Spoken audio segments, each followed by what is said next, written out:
A king who punished his beautiful young daughter with a tickling sentence. For no reason. And what happened next will chill you to the bone. So please, make sure you watch till the end, because things are about to get wild.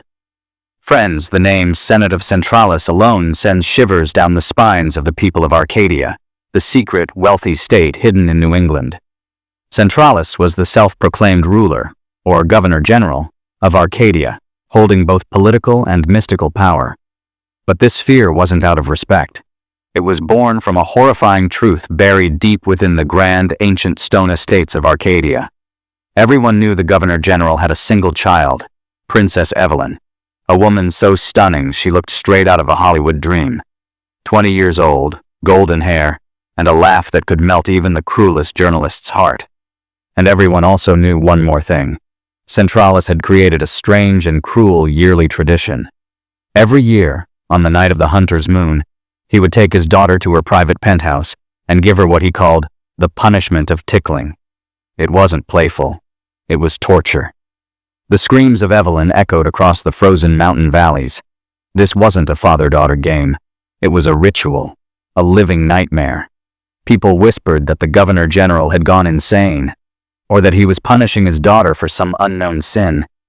But there was one man who knew there was more to it. Something darker. His name was Dax Sterling, once a member of the Governor-General's private security team, and Evelyn's childhood friend. Dax knew her pain was real.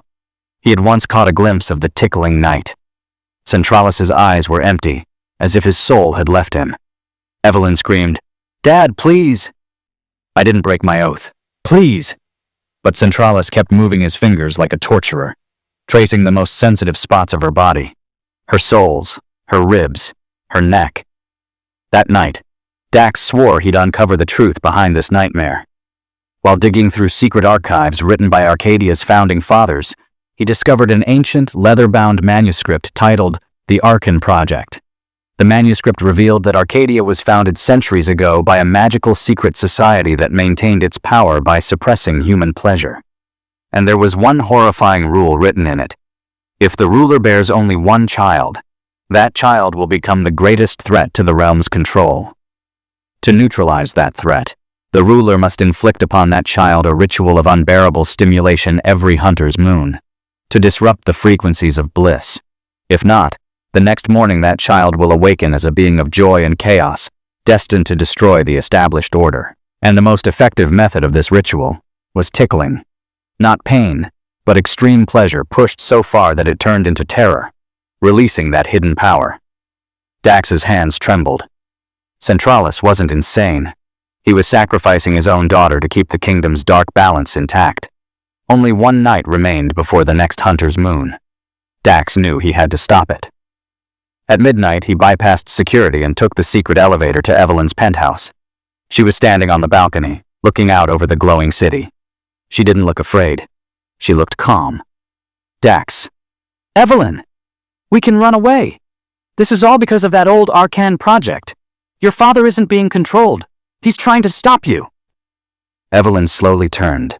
Her eyes glowed faintly in the dark. Her voice wasn't afraid. It carried power. "Evelyn, you only read the beginning of the story, Dax."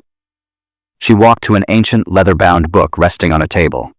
"Evelyn, the secret society that founded Arcadia, that's me. I was chosen to control this realm, Dax." "What the hell are you talking about?" "Evelyn, when my father punishes me, he doesn't drain the power out of me. He charges it. He's the charger." She raised her arm, and a blue spark of lightning flashed in the air. "Evelyn, this ritual doesn't weaken me, Dax. It gathers the energy I'll one day use to free the people of Arcadia." Her eyes glowed like electric fire. "Evelyn, my father isn't afraid that I'll become a monster. He's afraid that my joy, my energy, will shatter his control." The next night, the hunter's moon rose. Dax hid outside the door as the governor-general entered. The old man looked exhausted and terrified. The screams that followed were worse than ever before. But between Evelyn's shrieks, Dax heard something else, the sound of her father crying. Moments later, the door opened. Centralis stumbled out, collapsing to the floor, drenched in sweat. Evelyn stood in the doorway, silent, smiling. Dax understood. The king hadn't been torturing his daughter. He had been destroying himself. The next morning, Evelyn took control of Arcadia. It wasn't a rebellion. It was a quiet, magical coup.